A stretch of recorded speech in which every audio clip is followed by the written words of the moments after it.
সিঁদুরটা পড়াতে হবে যাতে নাকে পড়ে, যাতে কয়েকটা ফোঁটা নাকে পড়ে। সিঁদুরের কয়েকটা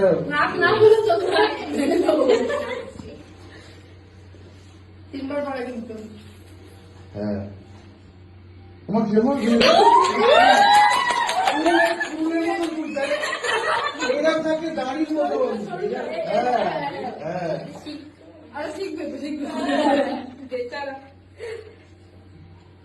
क्या बात बेचारा हाथ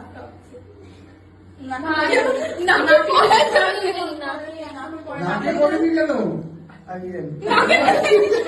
3 বারই পড়ায়। ব্যাস ব্যাস তুই নিজে টাচ করে দেবে। হ্যাঁ ব্যাস তাহলে তো